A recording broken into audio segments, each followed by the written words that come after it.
여러분 안녕하십니까. 오늘이 그 토요일 날이죠.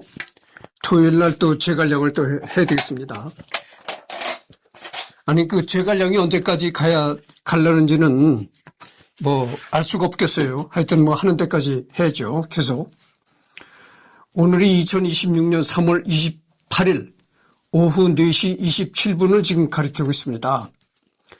이번엔 여기서부터 할 차례죠. 그러니까 지금 내가 하는 곳이 어떤 곳이냐면은 제갈량에서도 그 평가 부분을 하는 것입니다. 그러니까 그 식자라고 하는 사람들이 제갈량을 어떻게 그 평가했는가 그런 걸 가지고 지금 얘기를 하고 있거든요. 제갈무후가 이르기를 권세와 이익만으로 교제하면 먼 훗날까지 가기 어렵다. 선비가 서로를 아는 것은 온화한 날씨라고 해서 벚꽃을 피우지도 않고 추운 날씨라고 해서 잎이 떨어지도 않아 사시장철 시들지 않고 험난함을 겪을수록 더욱 견고해지는 것과 같다 하였다. 그러니까 여기 보면은 권세와 이익만을 쫓아서 사람을 사귀면은 그런 그 인간 관계는 오래가기 힘들다 이런 얘기죠. 그러니까 어떠한 계산하에서 인간 관계를 가지면은 그런 인간관계는 오래가지 못한다 이런 얘기입니다. 그러니까 뭐 추우면 추운 대로 온화하면 온화한 대로 아무런 그런 대가 없이 스스로가 이렇게 좋아하는 그런 마음을 가지고 사람을 사귀어야지 오래간다 이런 얘기죠. 삼국 중에서 위나라는 찬시한 일이 있었고 오나라는 폐립한 일이 있었던 것은 모두 드센 신하에게 제재를 받았기 때문이다. 촉하는 망하기 전에 용렬한 임금이 자리만 차지하고 있었으나 나라에 내후가 없었으니 소열제와 무후의 규모가 원됐던 것이다. 소열제라는 건 그 유비 황제를 말하는 것이죠. 그리고 무후라는 것은 이제 제갈량을 말하는 것입니다. 그래서 촉한이 그동안 그 내후가 없었던 것은 뭐 안으로 이런 환란이 없었던 것은 그 황제와 그다음에 그 제갈량의 원대한 생각들이 있어서 그렇게 나라가 그 환란이 없고 안정되게 유지를 했다 이런 얘기죠. 이것은 이제 조선시대 이유원이란 사람이 임하필기라는 책에서 이렇게 이제 글을 썼는 거죠. 손권이 제갈무후를 칭찬하기를 진실함은 음양을 감동시키고 정성은 천지를 감동시켰다고 하였다. 사마이는 그의 군영과 보루를 살펴보고 감탄하기를 천하의 기재이다 하였으며 종후에는 촉당에 들어가 그의 묘에 제사를 지내고 갔다. 무후가 적국에게 존경받고 신뢰받는 것이 이와 같았는데 하물며 자신의 나라에서 이겼는가. 무후가 죽자 요립이 눈물을 흘리고 이평이 슬퍼하다 죽은 것은 참으로 당연한 일이었다. 남만의 풍속에 북쪽문을 모두 낳게 만들어 나갈 때 반드시 고개를 숙여야 하니 이것은 무후가 가르친 것이다. 항상 북쪽에 머리를 숙여 복종하게 한 것인데 이것을 오래수록 더 잘 준수하여 감히 고치지 않았으니 그의 신성한 위엄이 지금까지도 남아있는 것이다. 그의 신이한 자취가 남만과 촉지방에 많이 남아있는데 시간이 오래일수록 더욱 신이하니 어복포에 돌로 쌓아놓은 팔진도는 오랜 세월이 지나도 훼손되지 않아 마치 귀신이 돌봐줌이 있는 듯하다. 그 외에 사만세가 그의 기공비를 넘어뜨린 것과 조빈이 그의 비석에 절한 것, 숙친왕이 비지를 얻은 것 등은 그 대표적인 것들이다. 옛사람 중에도 이런 사람이 있었는가? 여기 보면은 말이죠. 진실함은 음양을 감동시키고 정성은 천지를 감동시켰다 이런 얘기가 나옵니다. 지극정성. 요즘 말로 그러잖아요. 지극정성으로 대하면 하늘이 감복한다. 뭐 이런 얘기도 있어요. 이렇다는 얘기죠. 제갈량이 이런 식의 얘기를 하는 거죠. 지극정성으로 그 나라를 다스리고 이러니까 하늘이 어떻게 감복하지 않겠는가 이런 얘기도 되겠습니다. 그리고 무후 무후라는 건 이제 제갈량을 얘기하는 거죠. 제갈량은 자신의 백성들에게만 존경을 받는 것이 아니고 심지어는 적국 국민들한테도 존경을 받는 존재였다 이런 얘기입니다. 그러니까 뭐 이거는 뭐 아주 참 극찬 중에 극찬이라고 할 수 있겠죠. 제갈공명이 죽자 촉이 망했다. 그 내가 전부 언젠가 얘기를 했잖아요. 제갈공명이 죽고 나서 29년 후에 총나라는 멸망했다 이런 얘기를 했습니다. 허나 위의 멸망도 제갈공명의 죽음에서 연유하였으니 이는 왜인인가?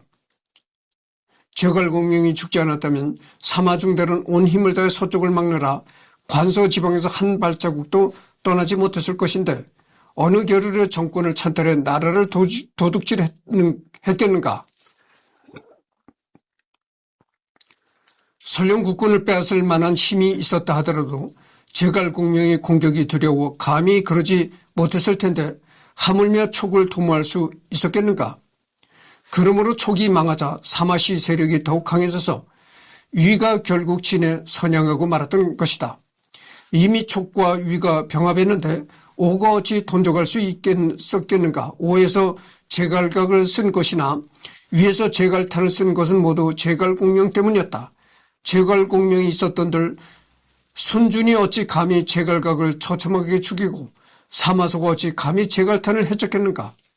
그러므로 제갈공명이 죽으며 삼국의 운명이 달려있었을 뿐 아니라 제갈시 가문의 운명도 달려있었으니 이 점에 있어서는 이윤과 여상도 그에게 미치지 못한다 이런 얘기입니다. 여상이라는 것은 이제 강태공을 말한다는 것이죠. 여러분 그 강태공도 또 유명한 사람이잖아요. 그러고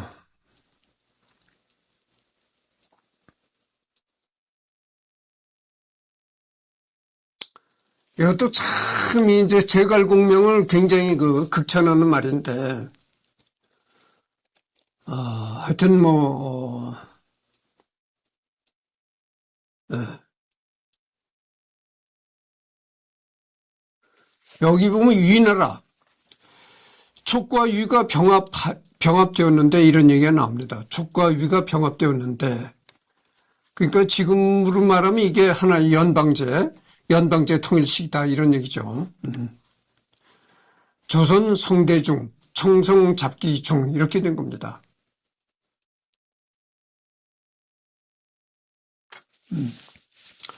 그래서 뭐 연방제 얘기가 나오니까 또 남북 얘기가 나올 수밖에 없는데 김일성이가 연방제 통일론을 이제 주장했잖아요. 싸우지 말고 평화적으로 통일하자. 그래서 이제 연방제 통일을 주장하고 났단 말이죠.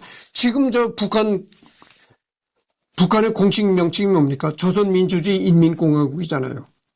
조선이라는 얘기가 들어갑니다. 그러니까 북한은 아주 자기네가 조선의 그 전통을 이어받은 적자다 이런 얘기죠. 쉽게 말하면 그런 얘기가 되는 겁니다. 그러니까 자기네가 정통성이 있는 국가다 이런 얘기죠. 그래가지고 조선이라는 말을 집어쓰는데 그 김일성이가 연방제를 주장할 때 뭐라고 했는 줄 아십니까? 고려 연방제를 하자. 고려. 그러니까 국고까지 이제 정해가지고 고려 연방제를 하자고 한 거예요. 그러니까 그때는 연방제가 되면은 조선민주주의 인민공화국이란 타이틀을 버리고 고려 연방제를 하자 조선 전에 있었던 나라가 고려잖아요. 그랬는데 그게 왜 연방제가 안 됩니까? 아유 좋죠. 연방제를 할 수만 있으면 해야죠. 싸우지 말고 평화적으로 통일한다는데 그게 얼마나 좋습니까? 근데 왜 연방제를 할 수 없는 거 아니? 북한은 말이죠. 대한민국은 대한민국을 개인 소유물로 한 사람이 누가 있습니까? 없잖아요. 대한민국이라는 국가를 개인의 소유물로 한 사람이 없다 이런 얘기예요. 근데 북한은 그게 아니에요. 북한은 김씨 일가가 자기네 그 집안 소유물로 소유하고 있는 거예요. 첫째 그래서 안 됐고 연방제를 하려면 말이죠. 그렇게 어느 한 개인이 국가를 소유물로 삼고 있으면 연방제를 할 수가 없는 거예요. 그리고 북한이 일단은 개방이 돼야 돼요. 개방이 돼서 자유롭게 외국 사람들도 자유롭게 드나들고 이렇게 하죠. 이렇게 개방이 돼야 됩니다. 그리고 뭐 외국 사람까지 이렇게 자유롭게 북한을 드나들 수 있게 되니까 어떻게 되겠어요? 아니 남한 사람은 뭐 두말하면 잔소리죠. 남한과 북한 사람들이 자유롭게 이렇게 왕래를 하고 그렇게 완전히 북한이 이 대한민국처럼 완전히 북한이 이렇게 개방이 돼야 된다 그런 얘기죠. 아니 그러면 연방제를 할 만하죠.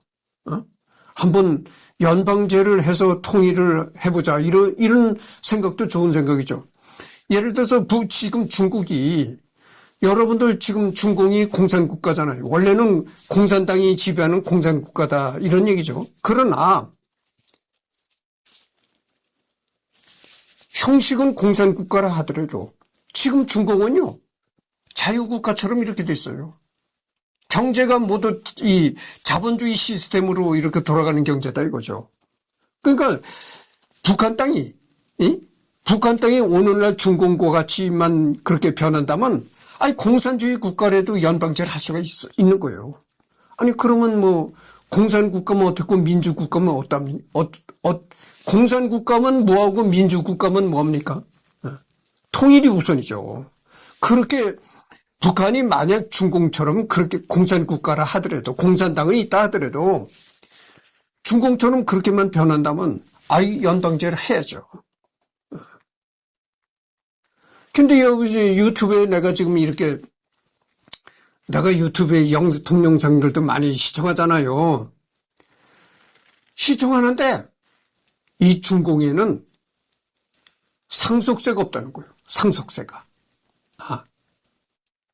근데 공산주의를 하고 있는 중공은 상속세가 없는데 자본주의를 하는 대한민국은 상속세가 있는 거예요. 그걸 보면 오히려 공산주의는 완전 자본주의식으로 가고 있는데 이 대한민국은 명색이 자본국가네 하면서 이런 사회주의적인 그런 공산주의적인 요소를 많이 갖고 있다 이런 얘기를 할 수가 있는 거예요. 우리나라는 이 상속세가 얼마나 많이 지독하게 물립니까? 엄청나게 물리는 거예요. 상속세를. 그래서 여러분들 기업을 말이죠. 기업을 3세대나 4세까지 이렇게 기업을 물려주게 되면 말이죠. 거의 다 국가가 뺏어갑니다. 어느 또 삼성전자에도 뭐 이재용 그 회장이 이 전 선대 이건희 회장한테 기업을 물려받으면서 뭐 상속세를 12조인가 이렇게 냈다고 하잖아요. 엄청나게 뺏어갑니다. 국가가. 그거 보면 중공은 상속세가 없다는 걸 보니까 중공은 오히려 대한민국보다 더 자본주의화 됐다니까. 근데 자본주의라고 하는 대한민국은 오히려 그렇게 지독하게 국가가 뺏어간다 이거죠. 그거 보면 그래요. 북한이 오늘날 중공과 같이만 된다면 연방제를 해볼 수가 있는 겁니다.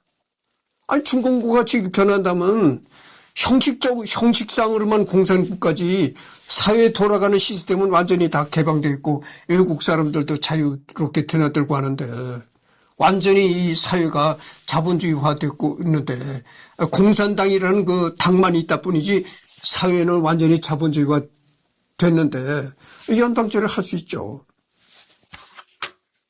또 연방제 얘기까지 나와가지고 또 이렇게 시간을 허비를 했습니다. 그러니까 뭐 하여튼 이 제갈량을 아껴도 얘기지만 제갈량이 언제까지 갈런지 뭐 가는 대로 하여튼 해봅시다. 삼국이 나뉘어 있을 때 총나라가 가장 약하여 믿는 바는 오직 제갈공명뿐이었습니다. 제갈공명이 죽은 뒤에는 총나라의 형세가 아주 위태로웠으니 그때는 바로 임금이 부지런히 정무를 돌보아야 할 때였습니다. 그런데도 후주는 자주 바깥으로 행행하고 풍악을 더욱 크게 베풀고 놀았습니다. 신하들은 간사스럽고 임금은 어두웠으며 조정에는 직언을 한 사람이 없었고 백성들에게는 굶주린 기색이 있었습니다. 이에 주변 나라의 사신들조차도 능히 총나라가 망할 것임을 알았는데 그 임금은 깨닫지 못했습니다. 그러니 망하는 것 역시 마땅하지 않습니까? 그래서 이제 그 제갈공명이 죽고 나서 29년 후에 총나라가 망했다 이런 얘기를 하는데, 그러니까 제갈공명이 이제 세상을 떠나고 나서 총나라가 국운이 그렇게 아주 재빠르게 기울어져 갔던 것이죠. 혹자가 말하기를 공손술 이후로 촉당을 근거지로 삼았던 자들은 모두 중국에 의해 멸망당하였다. 이것이 어찌 비록 형세가 험고하기는 하지만 땅이 작아서가 아니겠는가라고 합니다. 그러나 이것은 그렇지 않습니다.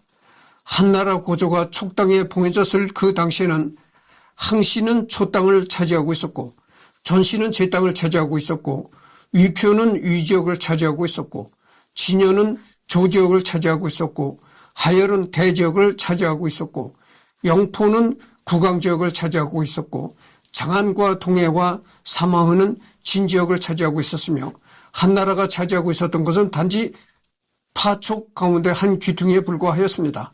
그런데도 고조는 파촉에서 일어나 삼진을 평정하고 국왕을 귀순시키고 제와 위와 대와 조를 병합하고서 마침내 항적을 사로잡아 천하를 다 차지하였습니다. 그런데 누가 촉지방은 땅이 작아서 천하에 횡행하기에 부족하다고 한단 말입니까?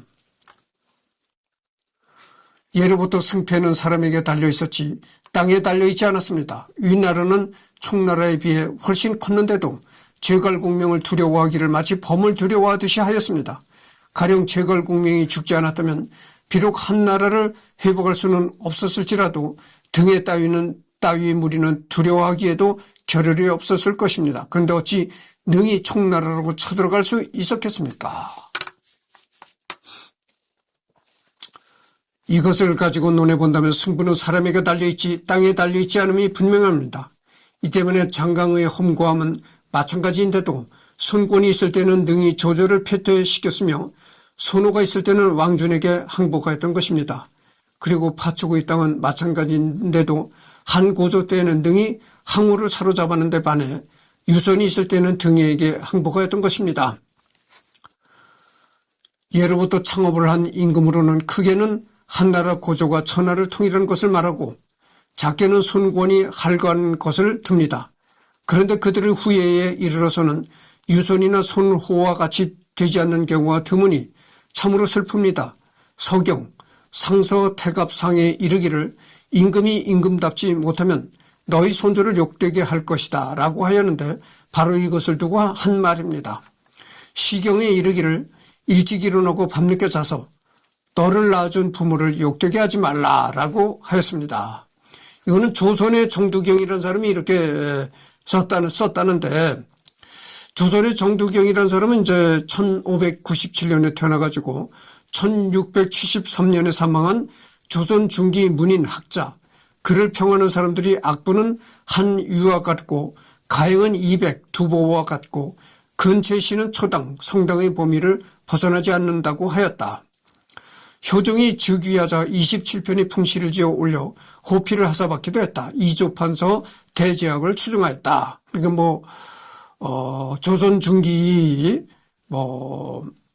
효종 때 이조판서까지 지냈다 이런 얘기죠. 제갈공명은 제왕을 보좌할 만한 제주로 한실의 적통을 보좌하여 한나라의 적을 토벌할 것을 맹세하고 한실을 회복하기를 기약했으나 구구하게 한쪽 구석에 머물러 있다가 뜻을 펴지 못하고 죽었습니다.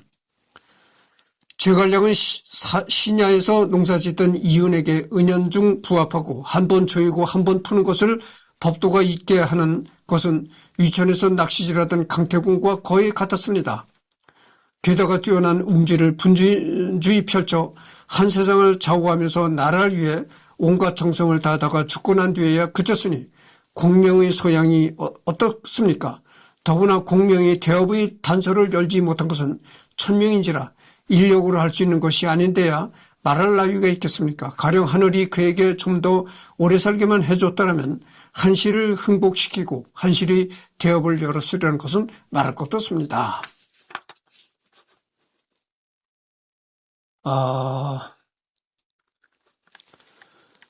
기대승 옛사람들이 은현과 지업의 서로 다른 점을 들어보라에 대한 답안을 적은 책문에서 이렇게 했다는 거죠. 이 기대승이라는 사람이 이제 조선시대 고급 공무원 선발 시험인 과거 대과의 마지막 관문으로 최종 합격자 33명의 등수를 정하는 시험에서 쓰는 답안이었다 이런 얘기죠. 제갈량이 이르기를 몸과 마음을 다하여 나라에 이바지하되 죽은 뒤에 그친다고 하였으니 신하된 자로서는 오직 제갈량 한 사람뿐이다. 이것은 이제 강희제라는 사람이 63세에 남긴 이제 이렇게 시를 남겼다는 거죠. 강희제. 강희제는 그 청나라 4대 황제입니다. 이 강희제도 참 유명한 사람이잖아요. 1654년 5월 4일에 출생해가지고 1722년 12월 20일에 사망했다 이런 얘기죠. 뭐 청나라의 황제까지 지낸 사람이니까 뭐 유명하다는 건 너무나 당연한 얘기죠. 이게 이제 강희제가 쓴 강희제 친필입니다 이게.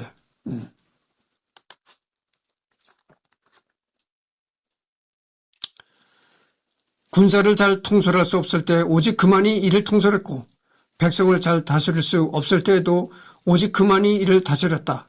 정치가 편안하지 못할 때 오직 그만이 이를 편안하게 했고 나라의 살림살이가 어려울 때 오직 그만이 이를 풍족하게 했다. 이것은 이제 청나라 철학자 왕부지라는 사람이 이렇게 썼다는 거죠.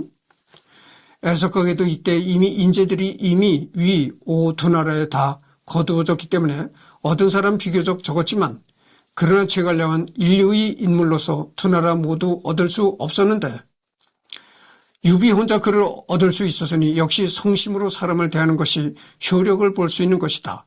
청나라 학자 조익 22사 차기 7권에 이런 얘기가 이제 적혀 있다는 거죠. 3대 하일인 하은주 일의 최고 인물 중국의 근대 사상가와 고모로의 평 이렇게 나와 있는 거죠. 참고로 고모루어는 조조를 민중적 혁명가로 매우 높게 평가하고 유비와 제갈량에 대해서는 상당히 비판적인 입장을 견지한 인물이다. 그러니까 뭐 우리나라 조선시대 그 지식인들만 제갈량에 관해서 얘기한 것이 아니고 이 중국에도 이 제갈량 후대 사람들이 제갈량에 관해서 많이 이제 글을 썼다 이거죠. 심지어는 청나라 4대 황제 강희제도 제갈량에 관해서 이제 글을 썼다 이런 얘기입니다. 그러니까 이 제갈량이라는 사람이 얼마나 그 중국과 조선 식자들에게 인기였는가를 알 수가 있는 겁니다.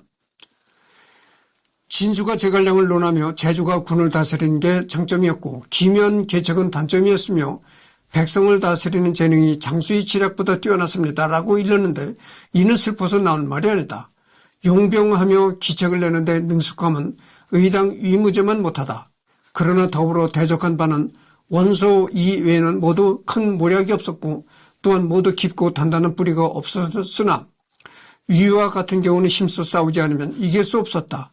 위원이 다른 길을 통해 모두 모이는 모략은 취하지 않음이 아까울 만하다. 그러나 포야, 좌우는 나오기는 쉬워도 이어지기는 어려워 하명 이서가 만약 평정될 수 있어도 위가 대군을 일으켜 이를 다투고 농의 여러 군이 그 뒤에 기대면 촉이 과연 이를 지킬 수 있겠는가? 이가 제갈량의 위험을 무릅쓰지 않고자 한 이유인가? 제갈량전의 주에서 인용한 장엄의 묵기에서 제갈량과 사마의 우열을 논하길 공명은 보절 수만을 이끌고 기산으로 멀리 달리며 흔쾌히 하 낙에서 말에게 물을 먹일 듯이 섰다. 중달은 십배의 땅에 근거하나 견고한 성에 근거해 정예를 가지고 자신을 보존하는 데 힘쓸 뿐이었다. 만약 이 사람이 죽지 않고 그의 의지를 이루었다면 승부의 형세는 이미 결정됐을 것이다. 이는 헛소리가 아니다. 주에서 또한 한진춘추를 인용해 말하길 가호, 위평이 자주 싸우길 청하며 이르길 공께서 촉을 호랑이와 같이 두려워하시니 천하의 비웃음을 어찌하면 좋겠습니까? 선왕이 이를 괴로워하였다. 상표하여 거듭 싸우길 청했다. 유의 신비에게 절을 가지고 이를 억제하게 했다.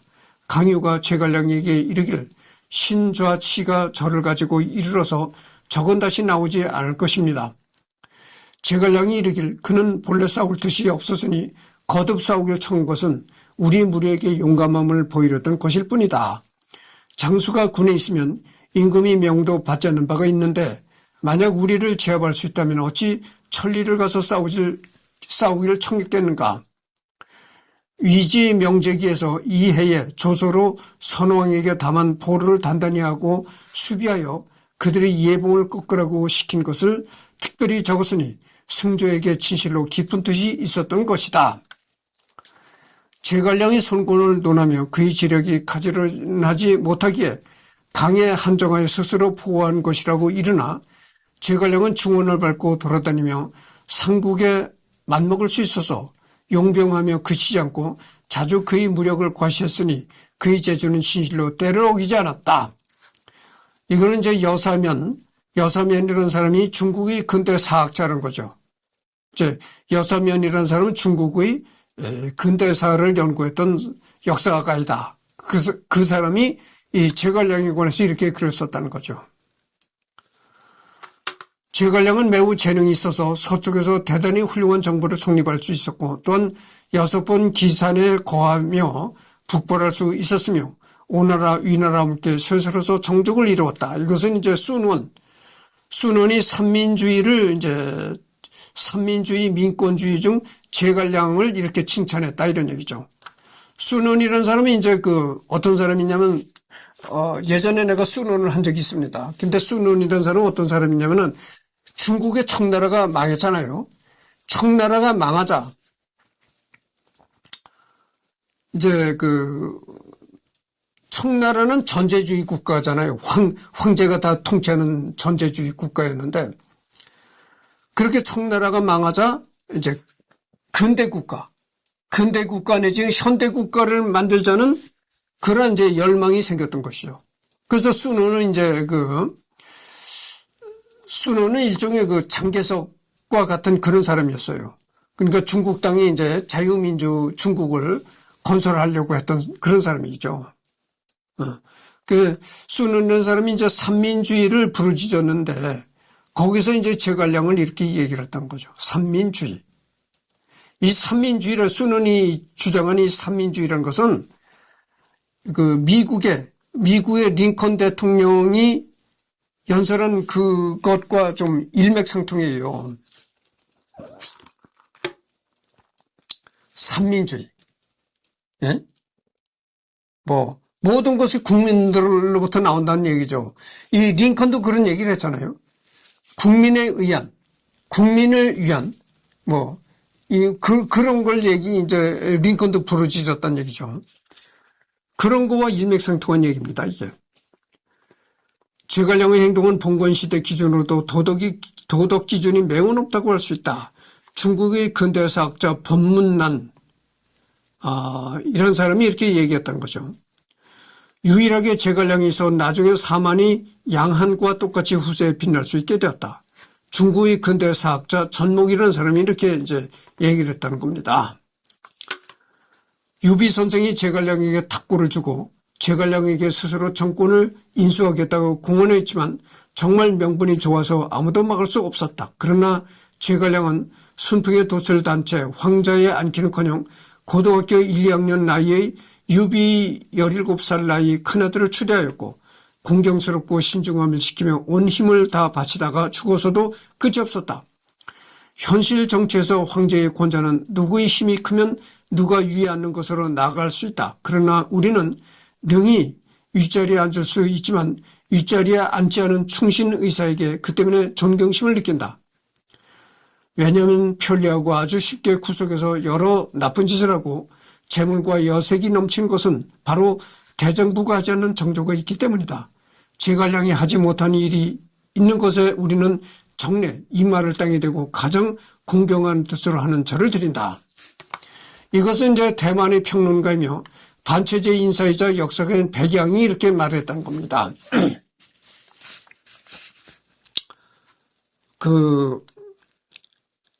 유비 유비 황제가 이제 세상을 떠나면서 그 제갈량에게 유언을 한 겁니다.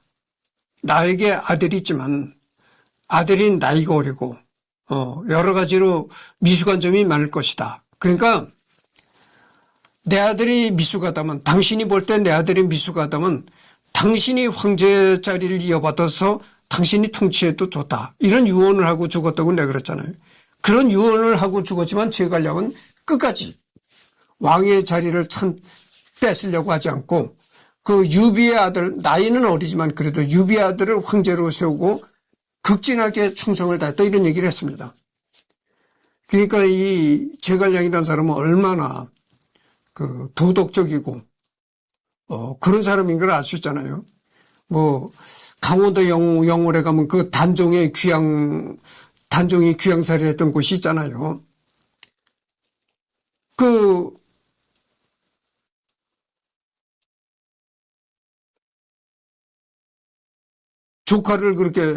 조카가 이제 나이 어린 단종이 왕이 되니까 조카를 내쫓았잖아요. 그리고 이제 왕의 자리를 차지했는데, 그런 걸 봐서 이걸 보면 얼마나 이 제갈량이라는 사람이 도덕적이고 아주 심성이 바른 사람이었는가를 알 수가 있는 것이죠.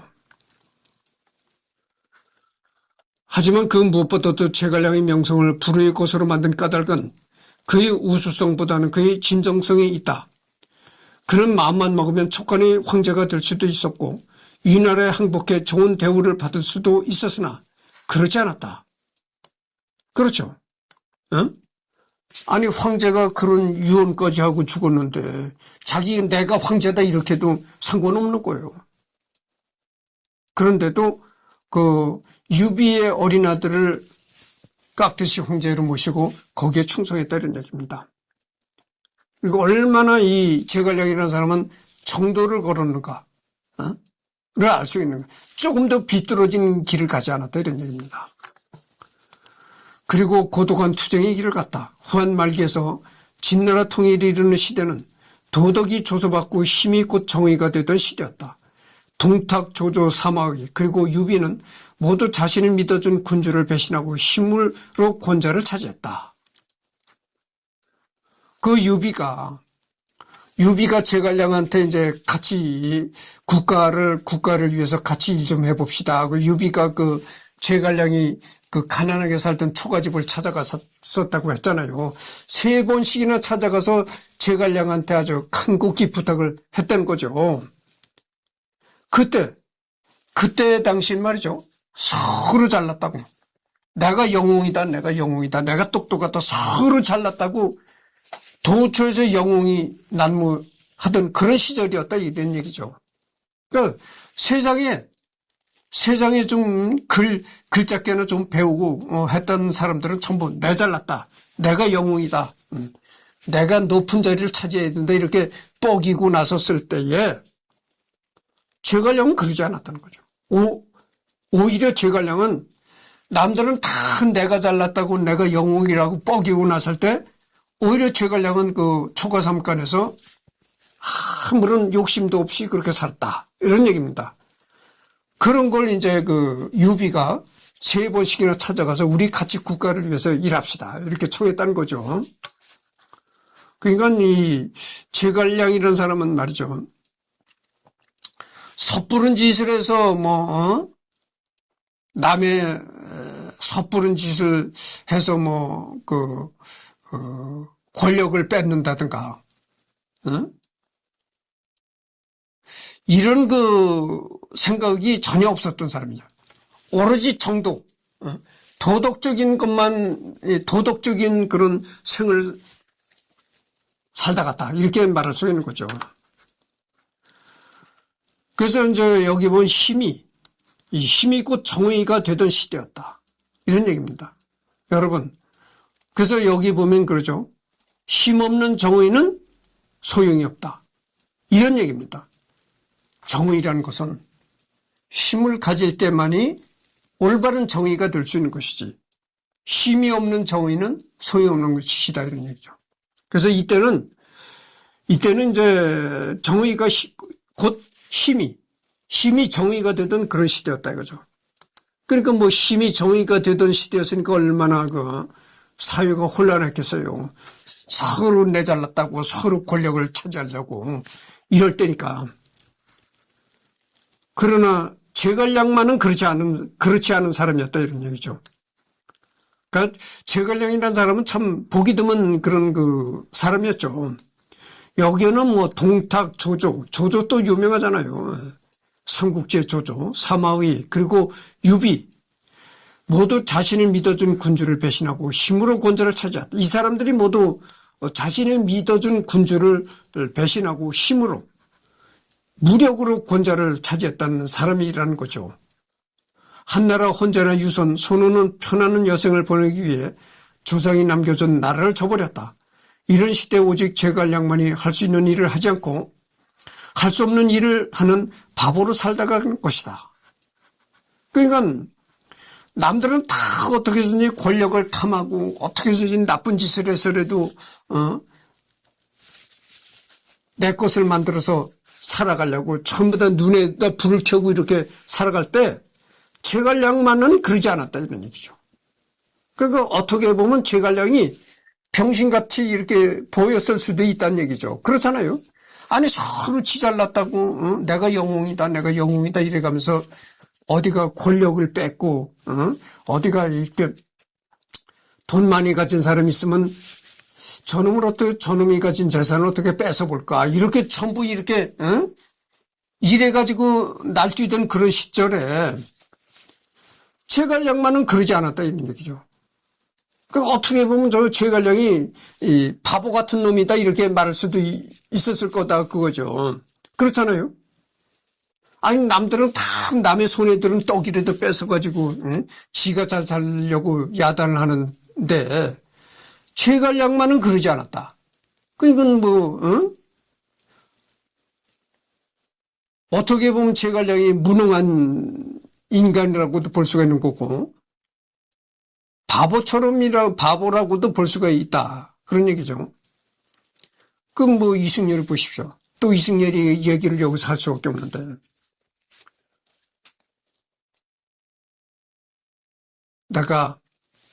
내가 하는 블로그에 뭐라고 했습니까? 내가 하는 블로그에 뭐라고 했냐면은 내가 요즘에 좀 얘기가 길어지겠어요. 들어보시오.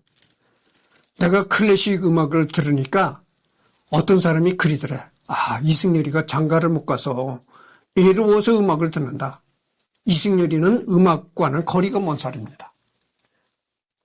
거리가 멀죠.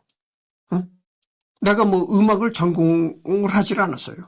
그리고 또 음악과 거리가 멀은 게 내가 뭐 악기를 연주하는 연주자도 아니고 작곡을 하는 작곡자도 아닙니다. 나는 다만 듣는 사람일 뿐이죠. 음악을 듣는 사람일 뿐이다. 이런 얘기죠. 그러니까 음악하는 사람은 아니에요. 나는 음악하는 사람은 아닌데 음악을 듣는 사람이다. 이런 얘기죠.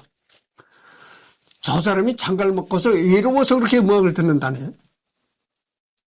음악과는 원래 거리가 먼 사람인데 저 사람이 저렇게 음악을 듣는 건 장가를 못 가서 외로워서 저런다. 이렇게 얘기를 하더래. 그러면 장가 가서 가족이 있고 마누라가 있고 그런 사람은 왜 음악을 듣나요? 아니 가족이 있는 사람들도 음악을 많이 들어요. 응? 난 좀 묻고 싶은 거고. 그러면 내가 왜 클래식 음악이 이렇게 매니아가 됐는가? 두 가지 요소 때문에 그렇게 매니아가 됐다고 내가 얘기를 했어요. 첫째는 중고등학교 음악 시간에 배운 음악들이 전부 클래식 곡이었다. 두 번째는 이제 KBS 클래식 방송 채널이 있어요. 라디오 채널.